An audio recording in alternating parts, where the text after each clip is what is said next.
Hello दोस्तों।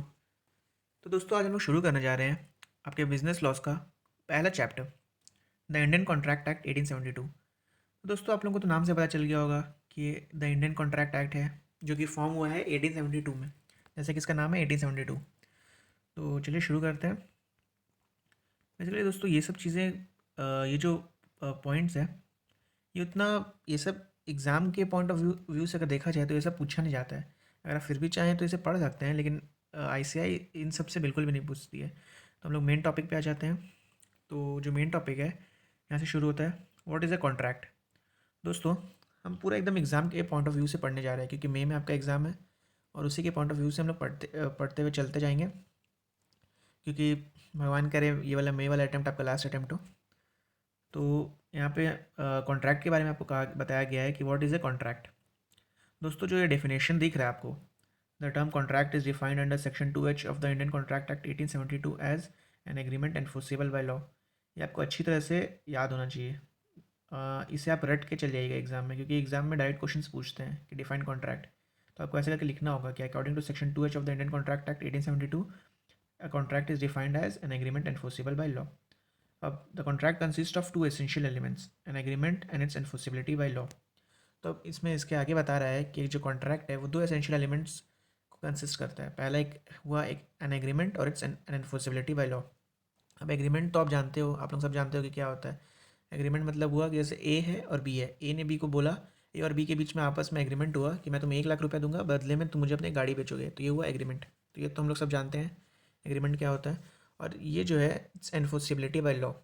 Enforceability by law मतलब कि कोई भी कॉन्ट्रैक्ट तभी एक वैलिड कॉन्ट्रैक्ट माना जाएगा, मतलब कोई भी एग्रीमेंट तभी कॉन्ट्रैक्ट माना जाएगा जब वो एनफोर्सिबिलिटी बाय लॉ हो। अब एनफोर्सिबिलिटी बाय लॉ का मतलब हुआ कि वो जो लॉ है वो उसको लागू कर सके, तभी वो एग्रीमेंट जो है कॉन्ट्रैक्ट माना जाएगा। अब सपोज़ ए और बी ने कॉन्ट्रैक्ट किया कि मैं ए ने बी को कहा कि मैं तुम्हें 1 लाख रुपया दूंगा और बदले में तुम मुझे अपनी गाड़ी दे देना। ये एक वैलिड कॉन्ट्रैक्ट हुआ, एग्रीमेंट है। और ये लॉ, इसको कानून जो है आप आसानी से इसको लागू भी कर सकता है। लेकिन अगर ए को बी ने कहा कि तू मुझे 1 लाख रुपया देना, बदले में मैं सी को गोली मार दूंगा, अगर ये एग्रीमेंट दोनों के बीच में हुआ तो ये लागू नहीं किया जा सकता। अगर इसे लॉ के टर्म में कहा जाए तो it's not an enforceable agreement. तो ये जो एग्रीमेंट है ये एनफोर्सेबल नहीं हो सकता। तो इसीलिए इस टाइप का एग्रीमेंट जो कि एनफोर्सेबल नहीं होता, उसे हम लोग कॉन्ट्रैक्ट नहीं मानते हैं। हम लोग आगे जैसे जैसे बढ़ते जाएंगे इस चैप्टर में हम लोग आगे पढ़ेंगे कि कौन कौन कौन से एग्रीमेंट जो है वो एनफोर्सेबल होते हैं, कौन कौन से नहीं होते हैं, वो सब आगे आएगा। तो मैंने सिर्फ आपको समझाने के लिए बता दिया कि एनफोर्सिबिलिटी बाय लॉ का मतलब क्या होता है। तो जैसे कि आपने तो यहाँ पे क्लियर हुआ कि एनफोर्सिबिलिटी बाय लॉ मतलब कि वो जो एग्रीमेंट है वो लॉ के अनुसार लागू होना चाहिए। ऐसा नहीं कि ए और बी ने कुछ भी एग्रीमेंट किया और लॉ उसको पास कर देगा। अब सपोज जैसे कि हमने एग्जांपल लिया था कि ए ने बी को कहा कि तुम मुझे 1 लाख रुपया दो और मैं सी को गोली मार दूंगा। तो अगर ये एग्रीमेंट दोनों के बीच में होता है और ए अगर सी को जाके गोली मार भी देता है और बाद में बी से 1 लाख रुपया मांगता है, तो बी रिफ्यूज़ कर सकता है क्योंकि ये एग्रीमेंट वैलिड है ही नहीं। तो यहाँ पे B is not bound to pay. Okay, तो let's go forward now. Agreement, अब जैसा कि मैंने कॉन्ट्रैक्ट के केस में बताया था, अग्रीमेंट का केस में भी वैसा ही है। आपको ये पूरा रट के जाना होगा। The term agreement given in section 2E of the act is defined as every promise and every set of promise forming consideration for each other. ये जो है ये आपको रट के जाना होगा एग्जाम में, अगर आपको फुल मार्क्स चाहिए तो। सिर्फ समझ, क्योंकि जो डेफिनेशंस होते हैं वो पूरे के पूरे लिखने पड़ते हैं। तो आपको रट के जाना होगा और एग्जाम में बिल्कुल ऐसा कैसा छाप के आना होगा। यार आईसीआई का यही पैटर्न है, अगर आपको मार्क्स चाहिए तो आपको ऐसे ही लिख के आना होगा। ठीक है, तो एग्रीमेंट की ये डिफिनेशन है। अम, ये आपको रट के जाना होगा। मैं इसे समझा देता हूँ कि गिवन इन सेक्शन 2E, जो सेक्शन 2E है, मतलब जो इंडियन कॉन्ट्रैक्ट एक्ट है उसका जो सेक्शन 2E है उसके अनुसार every promise and every set of promise forming consideration for each other. इसका मतलब हुआ ए ने बी को कुछ प्रॉमिस किया और बी ने ए को कुछ प्रॉमिस किया। तो ए ने जो बी को प्रॉमिस किया, अब यहाँ पे बोल रहा है एवरी प्रॉमिस या एवरी सेट ऑफ प्रोमिस, मतलब ज़रूरी तो नहीं है ए बी को सिर्फ एक ही प्रॉमिस करे। ए जैसे सपोज ए और बी के बीच में एग्रीमेंट हुआ, ए ने बी को बी ने ए को कहा कि मैं तुम्हें 1 लाख रुपया दूंगा और बदले में ए ने बी को प्रॉमिस किया कि मैं 1 लाख के बदले में तुम्हें अपना घर और गाड़ी दूंगा। तो यहाँ पे ए जो है बी को 2 प्रॉमिस कर रहा है, तो ये हो गया सेट ऑफ प्रॉमिसेस। प्रॉमिस एक भी हो सकता है और सेट ऑफ प्रॉमिसेस भी हो सकता है, इसीलिए यहाँ पे कहा जा रहा है कि every promise and every set of promises forming the consideration for each other. अब जो कंसिडरेशन है ये हम लोग आगे देखेंगे कि कंसिडरेशन आगे होता क्या है, ठीक है। लेकिन मैं आपको समझाने के लिए बता देता हूँ कि कंसिडरेशन क्या है। मैं थोड़ा सा बेसिक बता देता हूँ, आगे हम लोग डिटेल में पढ़ेंगे। ए ने बी को दिया 2 प्रॉमिस, गाड़ी और अपना घर, ठीक है। और बी बदले में दे रहा है 1 लाख रुपया। जो बी जो बदले में दे रहा है 1 लाख रुपया, वो है कंसिडरेशन, ठीक है। कंसिडरेशन को हम लोग सिंपल टर्म्स में समझ सकते हैं कि बदले में कुछ देना, ओके। हम लोग आगे बढ़ते हैं। अब ये भी जो है प्रॉमिस, ये भी आपको रट के जाना पड़ेगा कि सेक्शन 2 भी defines promise as when the person to whom the proposal is made signifies his assent thereto the proposal is said to be accepted. Proposal when accepted becomes a promise. ये आपको रट के जाना होगा। अगर आपको full marks चाहिए तो आपको ऐसा कैसा लिख के आना होगा। अब मैं आपको समझाता हूँ कि क्या कहना चाह रहा है। तो आपको एग्जाम में लिखने के लिए बस आपको सिर्फ इतना सा लिखना है कि सेक्शन 2 भी डिफाइंस प्रॉमिस एज से लेके प्रॉमिस तक, आपको सिर्फ उतना का उतना लिखना है, ठीक है।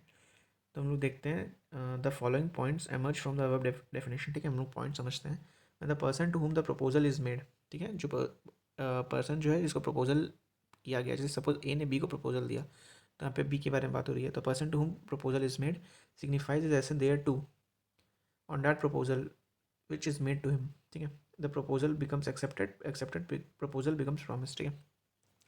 अब ए ने बी को कुछ प्रपोजल दिया। ए ने बी से कहा कि मैं तुमको अपना घर दूंगा, क्या बदले में तुम मुझे 1 लाख रुपया दोगे।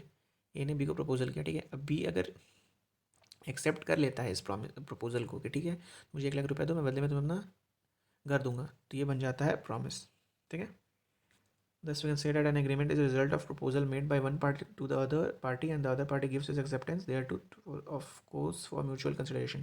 ठीक है, एक पर्सन ने दूसरे को प्रपोजल दिया और सामने वाले ने एक्सेप्टेंस दे दिया अपना।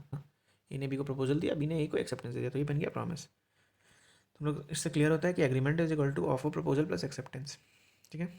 अब ये एनफोर्सिबिलिटी बाई लॉ है, इसको भी आपको रेट के जाना होगा। एग्जाम में डायरेक्ट क्वेश्चन ऐसे पूछ सकता है कि डिफाइन एनफोर्सिबिलिटी बाई लॉ, तो मैंने आपको समझा तो दिया है क्या होता है। यहाँ पे आप रट लेना है इसको। An agreement to become a contract must give rise to a legal obligation which means a duly enforceable by law, ठीक है। Thus from the above definitions it can be concluded that contract is equal to accepted proposal agreement plus enforceability by law, ठीक है। तो हम लोग direct आ जाते हैं example पे, क्योंकि मैंने मार्क करके रखा है कि आप लोगों को क्या क्या, क्योंकि देखो यार टाइम जो है ना बहुत ही इंपॉर्टेंट फैक्टर होता है, तो हम लोग सिर्फ वही चीज़ों पे फोकस करेंगे जो कि एक्चुअली एग्जाम के पॉइंट ऑफ व्यू से इंपॉर्टेंट है, ओके।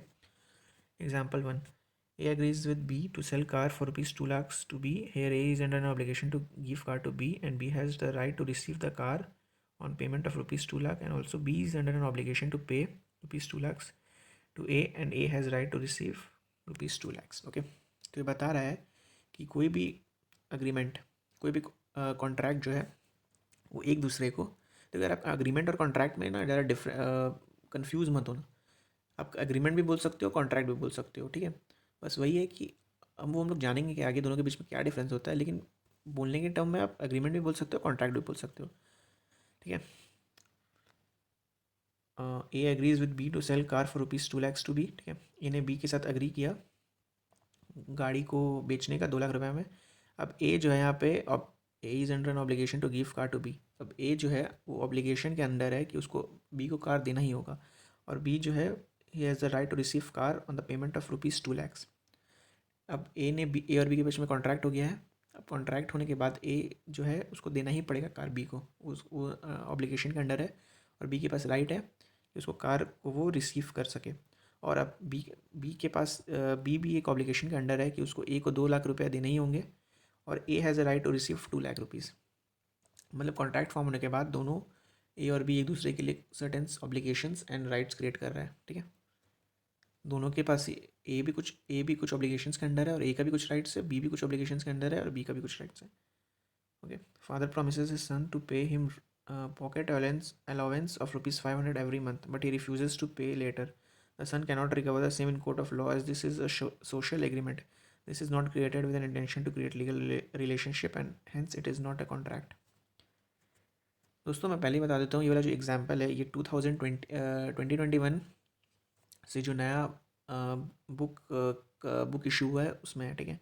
तो आप इसका PDF ICAI की वेबसाइट में जाके डाउनलोड कर सकते हो, और ये वाला एग्जांपल ओल्ड बुक की इशू में नहीं है। तो ये वाला मैं समझा देता हूँ आप लोगों को। Father promises his son to pay him pocket allowance of ₹500 every month. ठीक है, फादर ने अपने बेटे को प्रॉमिस किया कि वो ₹500 एवरी मंथ देगा, लेकिन बाद में वो रिफ्यूज़ कर देता है कि जाओ मैं तुम्हें नहीं दूंगा। मतलब पहले पहले पापा ने कहा कि चलो बेटा मैं तुम्हें हर महीने ₹500 दूंगा, लेकिन बाद में बोलता है कि जाओ नहीं देंगे। तो अब बात ये आती है कि क्या ये जो बेटा है वो केस ठोक सकता है अपने बाप के ऊपर? तो आंसर है नहीं, नहीं ठोक सकता। क्योंकि अब यहाँ हम लोग समझेंगे अग्रीमेंट और कॉन्ट्रैक्ट के बीच का डिफरेंस। अब अग्रीमेंट, अब ये लोग तो सिर्फ ऐसे एग्रीमेंट कर लिया, आपस में एग्रीमेंट किया कि पापा ने कहा कि अ, मैं तुम्हें हर महीने ₹500 दूंगा, और बेटे ने मान लिया, ठीक है। लेकिन क्योंकि इसमें लॉ इन्वॉल्व नहीं है, इन्होंने प्रॉपर कोर्ट में जाके, मतलब वो एग्रीमेंट के पेपर्स साइन नहीं कराए और प्रॉपरली इसको कॉन्ट्रैक्ट में तब्दील नहीं कराया, इसमें लॉ को इन्वॉल्व नहीं किया, ठीक है। क्योंकि कोई भी एग्रीमेंट के पेपर्स होते हैं उसमें लॉ इन्वॉल्व रहता है। आपने देखा होगा, जो आपके पेरेंट्स हैं या कोई भी रिलेटिव्स कभी भी अगर एग्रीमेंट बनाते होंगे तो वो लोग प्रॉपरली कोर्ट से एक एग्रीमेंट का पेपर बनवाते हैं जिसमें प्रॉपरली स्टैम्प्ड रहता है, वो कोर्ट के स्टैम्प्स रहते हैं। तो ऐसा तो इन लोगों ने कुछ नहीं किया, तो बाद में केस नहीं ठोक सकता बेटा अपने बाप पे कि इन्होंने कहा था और नहीं किया, नहीं पैसा दे रहे हैं, क्योंकि उन लोगों ने एग्रीमेंट को कॉन्ट्रैक्ट में कन्वर्ट नहीं कराया था। It's just an agreement and not a contract, क्योंकि उसमें लॉ इन्वॉल्व नहीं है। तो इस टाइप के केस लॉज आ सकते हैं। तो आप वैसे हम लोग आगे जाकर डिस्कस करेंगे प्रॉपरली, क्वेश्चन पेपर्स भी सॉल्व करेंगे, एमटीपी आरटीपी सब सॉल्व करेंगे, हम लोग देखेंगे किस टाइप के क्वेश्चंस आते हैं। तो आपको ये बस समझना है, भी समझने के पॉइंट ऑफ व्यू से समझ लो कि ये भी मतलब इस टाइप के केस लॉज आ सकते हैं एग्जाम में। ओके, तो आगे बढ़ते हैं। एग्जाम्पल नंबर 3 में, an obligation to maintain wife and children, an order of the court of law etc. These are status obligations and so out of the scope of Indian Contract Act. Okay, तो जो obligation to maintain wife and children है, जैसे एक husband के ऊपर obligation रहता है कि वो अपने वाइफ और चिल्ड्रन का देखभाल करेगा, ठीक है।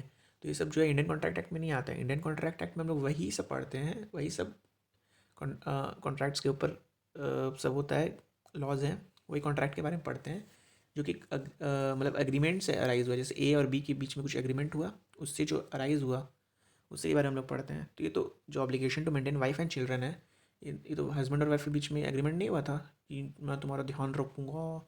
हस्बैंड और वाइफ ने आपस में तो ऐसा एग्रीमेंट नहीं किया था कि तुम मेरा ध्यान रखोगे तभी मैं तुमसे शादी करूँगी। तो ये तो जनरल वो ऑब्लिगेशन होता है हस्बैंड के ऊपर। तो अगर वो इस ऑब्लिगेशन को पूरा नहीं करता है, अच्छे से ध्यान नहीं रखता है, तो इसके ये अलग लॉज हैं, वो इंडियन कॉन्ट्रैक्ट एक्ट हम लोग नहीं पढ़ते हैं उसके बाहर।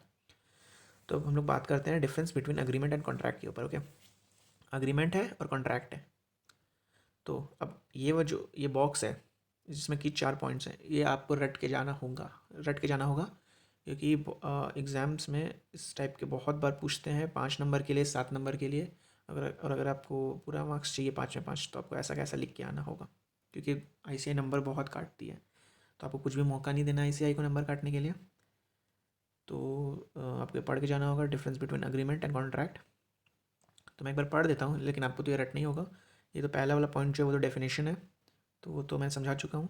दूसरा पॉइंट पे आते हैं। It's a wider term including both legal and social agreement. Okay, agreement में कहा गया है कि it's a wider term including both legal and social agreement, और कॉन्ट्रैक्ट में कहा गया है it is use in a narrow sense with a specification that contract is only legally enforceable agreement. Okay, तो एग्रीमेंट पे आते हैं हम लोग। It's a wider term including both legal and social agreement.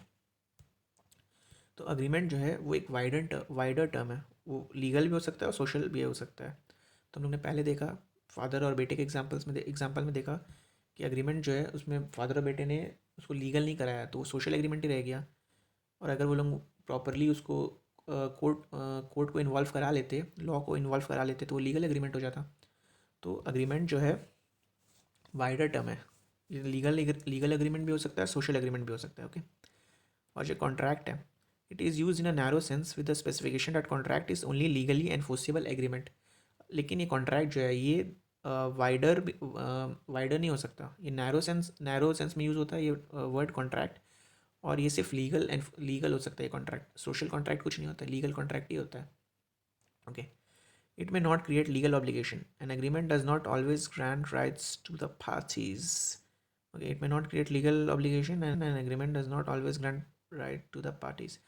और इसमें आते हैं कॉन्ट्रैक्ट साइड में हम लोग, necessarily creates a legal obligation. A contract always grants certain rights to every party. So it may not create legal obligation. An agreement does not grant all. Sorry, it may not create legal obligation. An agreement does not always grant rights to the parties. Okay. तो जो agreement है वो legal obligation नहीं create करता है, जैसे कि हम लोग ने बाप और बेटे के केस में देखा। बाप के ऊपर लीगल ऑब्लिगेशन नहीं किया कि तुमको बेटे को पैसा देना ही होगा। और an agreement does not always grant rights to the parties. ये एग्रीमेंट जो है हमेशा पार्टी को राइट ग्रांट नहीं करता है। तो वो एग्रीमेंट जो है इसके जो सोशल एग्रीमेंट था बाप और बेटे के बीच में, तो वो बेटे के पास कोई राइट नहीं था कि वो बाप से पैसा ले सके। ठीक है। और आते हैं हम लोग कॉन्ट्रैक्ट के केस में। Necessarily creates a legal obligation. A contract always grants certain rights to every party. ये जो कॉन्ट्रैक्ट है लीगल ऑब्लिगेशन क्रिएट करता ही करता है। और जो कॉन्ट्रैक्ट है always grants certain rights to every party. Contract हमेशा हर पार्टी को, बोथ पार्टीज, जितने भी पार्टीज इन्वॉल्व हो कॉन्ट्रैक्ट में, चाहे वो 1 2 3 4, सबको कुछ ना कुछ राइट्स देता ही देता है। All agreements are not contracts, all contracts are agreements. तो ये तो हम लोग को पता है कि all agreements are not contracts. सारे एग्रीमेंट्स कॉन्ट्रैक्ट्स नहीं होते हैं। सिर्फ वही कॉन्ट्रैक्ट्स होते हैं जो कि जिसमें कानून इन्वॉल्व होता है, those are enforceable by law. ठीक है। All contracts are agreements. सारे के सारे कॉन्ट्रैक्ट्स एग्रीमेंट्स ही अराइज होते हैं, तो all contracts are agreements. Okay. तो हम लोग बात करेंगे essentials of a valid contract की। ठीक है। हम लोग बात करेंगे essentials of a valid contract की।